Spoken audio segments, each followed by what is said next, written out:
The air in my accountant's office felt different that Thursday morning. Susan's voice on the phone had that careful, controlled quality people use when they're about to deliver bad news.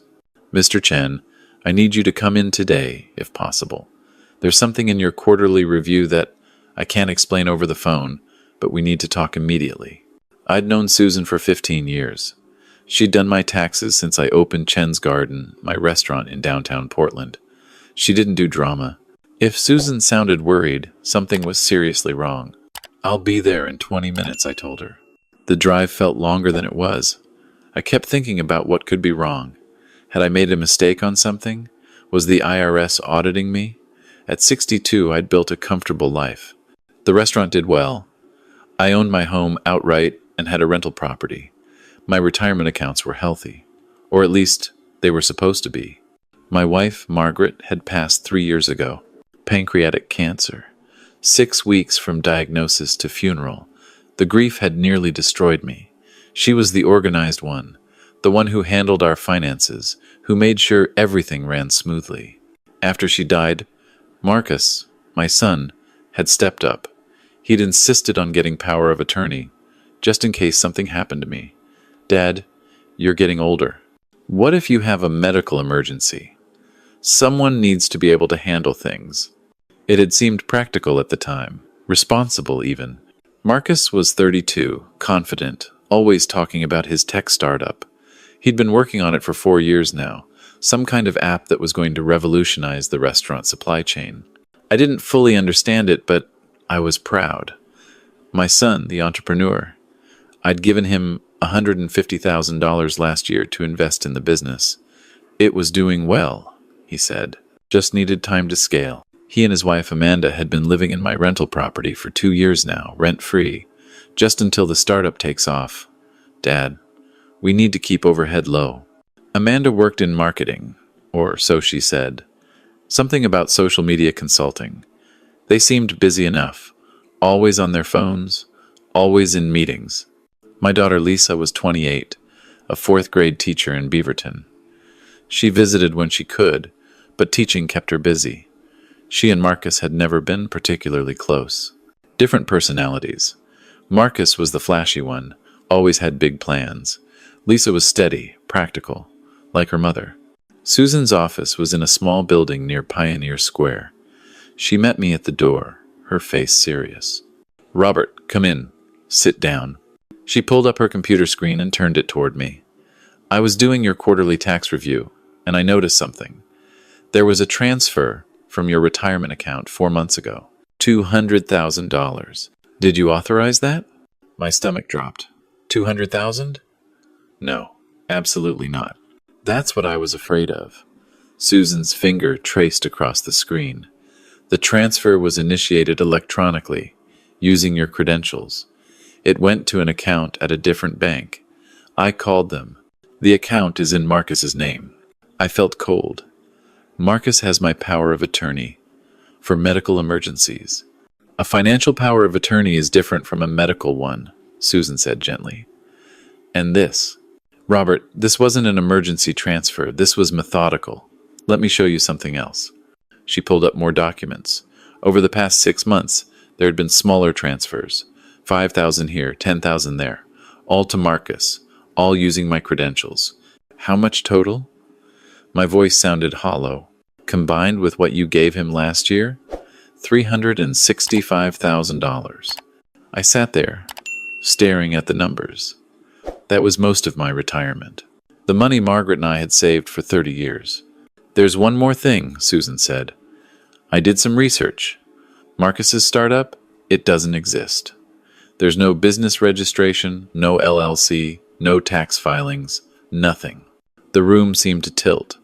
That can't be right. He shows me progress reports, screenshots of the app, meetings with investors. "Robert." Susan's voice was kind but firm. "I'm so sorry, but you need to get a lawyer. Today." I drove home in a daze. My son had stolen from me. Not borrowed, not needed help. Stolen. $365,000. When I pulled into my driveway, Marcus's Tesla was parked in front of my house. The same Tesla he'd bought 6 months ago. The investors wanted to see success, he'd said. Image matters in tech. I'd paid for that Tesla. I'd paid for everything. I walked into my house. Marcus was in my living room, feet up on my coffee table, playing something on his phone. Amanda was in my kitchen, going through my refrigerator. Hey, Dad, Marcus said, not looking up. Amanda and I are going to Vegas this weekend. Can you watch the dog? Something in me snapped. I met with Susan today. Marcus's head came up. For just a second, I saw something in his eyes. Fear? Then it was gone, replaced by his usual confident smile. Oh yeah? How's she doing? She found the transfers. All of them. The smile didn't waver. Dad, we talked about this. Those were investments in the company. I showed you the documents. There is no company, Marcus. Dad. His voice took on a patient, slightly condescending tone. I've explained this to you. It's a Delaware corp. The structure is complex. You're getting confused. I'm not confused. There's no business registration. No tax filings. Where did the money go? Amanda walked in from the kitchen. Robert, maybe you should sit down. You seem agitated. I'm not agitated. I want answers. Marcus stood up. He was taller than me, broader. When had that happened? Dad, I think you're having one of your episodes again. Remember last month when you forgot where you parked? And that time you couldn't remember Lisa's birthday? I had forgotten where I parked once. I'd been distracted. And yes, I'd mixed up Lisa's birthday with her graduation date. Normal things, not signs of dementia. This isn't about memory. This is about my retirement account. $365,000, Marcus. Those were authorized transfers. His voice was harder now. You signed the documents. You gave me power of attorney specifically for this. And honestly, Dad, this kind of paranoia, it's concerning. Maybe we should talk to your doctor about cognitive testing. My hands were shaking. Get out of my house. Dad, get out. After they left, I sat in the dark for a long time. Then I did something I should have done weeks ago. I called Lisa. Dad, what's wrong? I told her everything. The money, the transfers, Susan's discovery, Marcus's reaction. Oh my God, Lisa whispered. Dad, Amanda called me last week. She said she was worried about you, that you'd been forgetting things, getting confused. She asked if I'd noticed anything. I told her you seemed fine, but they're building a narrative, I said. They're trying to make everyone think I'm incompetent. Why would they? Lisa stopped. The money. If you're declared incompetent, Marcus gets full control with the POA. And I can't fight the transfers if I'm not competent to manage my own affairs. Dad, you need a lawyer. Right now. Today. The lawyer's name was David Park, specializing in elder law.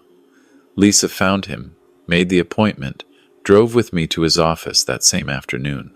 David was younger than I expected, maybe 40, but his eyes were sharp. He listened to everything, taking notes. How long has Marcus had your power of attorney? He asked. 2 years. Right after Margaret died. And these transfers started when? About 8 months ago. David leaned back in his chair. Mr. Chen, what I'm going to tell you isn't easy to hear. This is financial elder abuse. It's a crime.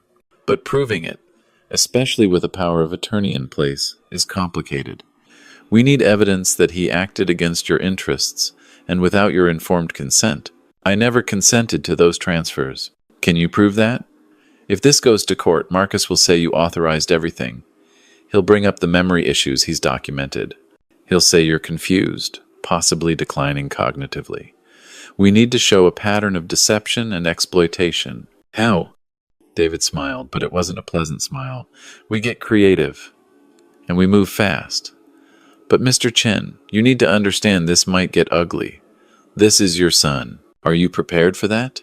I thought about Margaret, about the 30 years we'd worked to build our life, about the trust I'd placed in Marcus. He stole my wife's legacy, I said. I'm prepared. That night, I couldn't sleep. I kept thinking about Marcus as a child, the proud little boy who'd helped me paint the first Chen's Garden sign, the teenager who'd bust tables during summer breaks. Where had that boy gone? Around 2 a.m., I got up and went to my office. I started going through files, looking for anything that might help. That's when I found it. A folder tucked behind others in my filing cabinet. Medical records. But not mine. They were blank templates from my doctor's office, downloaded from the patient portal. The kind you'd use to document symptoms or concerns. But someone had filled them out. In handwriting that looked like mine, but wasn't quite right. Patient reports increasing confusion. Cannot remember recent conversations. Asked same question multiple times. Daughter confirm behavioral change. Patient forgot scheduled appointment. When called, became agitated and insisted appointment was next week. Calendar shows today's date clearly marked. Patient left stove on overnight. Neighbor noticed smoke. Called 911. Patient has no memory of cooking. There were a dozen of them, dated over the past 6 months. All lies. I'd never left the stove on. I'd never missed a doctor's appointment.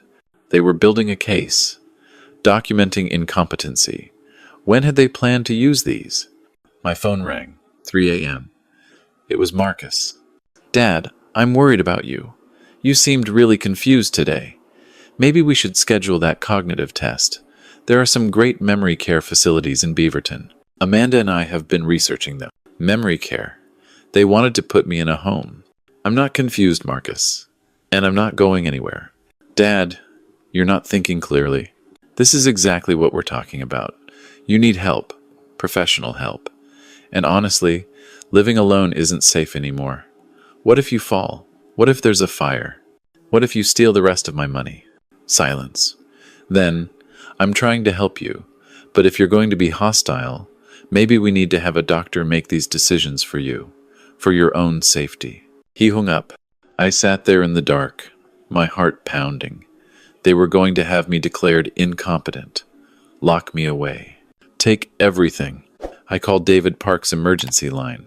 Get security cameras, he said immediately, tonight if possible, and I want you to start recording every interaction with Marcus. Oregon is a one-party consent state. You can record conversations you're part of without telling the other person. We need evidence of what he's really doing. By dawn, I had Amazon delivering cameras that day. By noon, I had them installed. Not obvious ones, small, hidden ones. Living room, kitchen, my office, the front porch. I also bought a small voice recorder, the kind that clips to your shirt and nobody notices. David sent me to a neurologist for a full cognitive evaluation. We need documentation that you're completely competent. Before they can push their narrative, we establish the truth. The testing took 3 hours. Memory tests, problem solving, cognitive function assessments. The neurologist was thorough. Mr. Chen, your cognitive function is completely normal for your age. Better than average, actually. There's no sign of dementia, no concerning decline.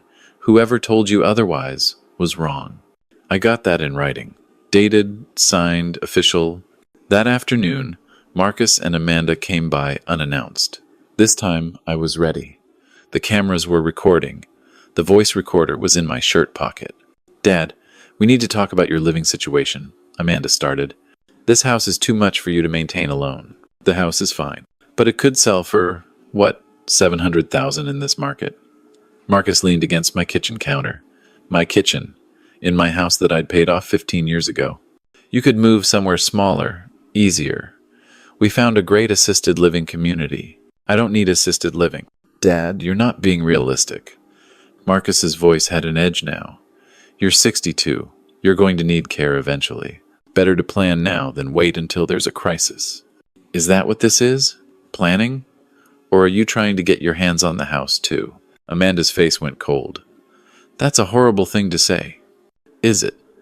You've already taken $365,000. How much more do you need? Those were investments, Marcus started. There is no company. I was shouting now, couldn't help it. There's no startup. Susan checked. There's no registration, no filings, nothing. You've been lying to me for years. Marcus's expression changed. The mask of concern dropped. What was underneath was harder, calculating. You need to be careful what you're accusing me of, Dad. Especially given your mental state. My mental state is fine. I have documentation from a neurologist saying exactly that. For just a second, Marcus looked worried, then he smiled. You went to a doctor without telling us? Dad, that's exactly the kind of impulsive, confused behavior we're talking about. You're making decisions without discussing them with family. That's concerning. I don't need to discuss my medical care with you. Actually, Amanda said quietly, with the power of attorney, Marcus can access your medical records. We just want to make sure you're getting the care you need. It was a threat, veiled but clear. Get out, I said. After they left, I sat down and watched the camera footage, listened to the audio. They'd been so careful about what they said, but it was there, the subtle threats, the gaslighting, the manipulation. David watched the footage in his office the next day. It's good, but we need more. We need evidence of the financial fraud, the fake medical documents. Can you get into Marcus's email? I don't have his password. Does he ever use your computer? I thought about it. Sometimes. When he's here. Next time he does, see if you can see what he's logged into. Don't do anything obvious, but if you can get screenshots, documentation, anything showing the fraud. It took 3 days. Marcus came by to check on me. While he was in the bathroom, I glanced at my computer. He'd left his email open. I took photos with my phone. Every email I could find. Communications with Amanda about managing Dad's decline. Research about memory care facilities. Price quotes for selling my house. And then I found it. An email to Amanda. Got the medical records templates. Filled out 6 months' worth. Backdated them. If we need to push the incompetency hearing, we have documentation. Proof. Clear, undeniable proof of fraud. I sent the photos to David immediately. Then I forwarded them to my own email and deleted the sent messages from Marcus's account. David called me an hour later. Robert, this is enough. We can file for criminal charges. Fraud, elder abuse, forgery, theft. I'm also filing an emergency motion to revoke the power of attorney and get a restraining order. But you need to be somewhere safe tonight. Can you stay with Lisa? He's my son. He's a criminal who's been systematically stealing from you and planning to have you institutionalized. He's threatened you. He's forged medical documents. Robert, men like this don't stop. When they realize you're fighting back, they escalate. I packed a bag and went to Lisa's apartment. She made up the couch for me, her face tight with anger. I should have seen it, she said. All those times Amanda called asking about you. She was fishing for ammunition, and I just thought she cared. We all thought he cared. The next morning, David filed everything. Criminal charges with the district attorney's office, emergency protective order, motion to freeze all accounts and reverse the power of attorney. At 2 p.m., the police came to my house. Marcus was there probably looking for something, or maybe planning to take more. They arrested him on the front porch. The detective called me afterward. Mr. Chen, we found a lot in his house. Forged documents, records of online gambling accounts. He lost about $200,000 in Vegas over the past year. There's also evidence he's been running a multi-level marketing scheme through his wife's social media. They've been living way beyond their means. Your money was keeping them afloat. The preliminary hearing was 3 weeks later. I sat in the courtroom and watched my son lie to the judge, watched him claim I'd given him permission for everything, watched him try to suggest I was confused, declining, not competent to make decisions. Then David presented the evidence, the forged medical records, the emails planning to sell my house, the gambling accounts, the lack of any legitimate business, the neurologist's evaluation showing I was completely competent. The judge's face grew harder with each piece of evidence. Mr. Chen, she said, looking at Marcus, you've betrayed your father's trust in the most fundamental way. You've stolen his retirement, forged documents, and attempted to gaslight him into believing he was incompetent. This court finds probable cause for all charges. Bail is set at $50,000. Marcus couldn't make bail. He sat in jail for 2 months before the trial. Amanda tried to claim she didn't know anything about the fraud, but the emails showed otherwise. They'd planned it together, step by step. She took a plea deal, 3 years, probation, restitution, and a restraining order. She was also barred from working in financial services or serving in any fiduciary capacity. Marcus went to trial. The jury took 4 hours to convict him on all counts: elder abuse, fraud, theft, forgery. The judge gave him 6 years. Mr. Marcus Chen, the judge said at sentencing, you exploited your father's grief and trust. You stole the money he and his late wife spent decades earning. You forged documents to paint him as incompetent. You planned to institutionalize him and take everything he owned. This was calculated, systematic financial abuse. This court has no sympathy for you. I sat in the courtroom and felt empty, not satisfied, not vindicated, just sad. That was 8 months ago. I got most of the money back through the civil suit. Not all Marcus had gambled away too much. But enough. My retirement is secure. The house is still mine. The restaurant is still running. Lisa visits twice a week now. We cook together sometimes, try new recipes. She's teaching me to use FaceTime so I can video chat with her students when she does her community helpers unit. I also started volunteering at the Area Agency on Aging. I talk to seniors about financial abuse, about the warning signs, about protecting themselves even from family, especially from family. Someone asked me last week if I regret having Marcus prosecuted, if I wish I'd just cut him off and moved on. I thought about Margaret, about the life we built, about the trust we placed in our son. He didn't just steal money, I said. He tried to steal my autonomy, my dignity, my right to live in my own home and make my own decisions. He was willing to lock me away and take everything. For money. That's not someone you forgive and forget. That's someone who belongs in jail. I still think about him sometimes. Wonder if he understands what he did, if he regrets it, if prison has changed him. But mostly, I think about the future. Lisa and I are planning a trip to Vietnam next year, to visit the village where my parents were born. I'm expanding the restaurant, adding a small cooking school in the back. I'm 73 years old now, and I'm living my life on my terms. Margaret used to say, love isn't unlimited money. Love is boundaries. I wish I'd listened to her sooner, but I'm listening now. My son is in prison. My daughter is in my life. My money is secure. My home is mine. I'm alone, but I'm not lonely. I'm free, and that's worth more than any amount of money Marcus could have stolen.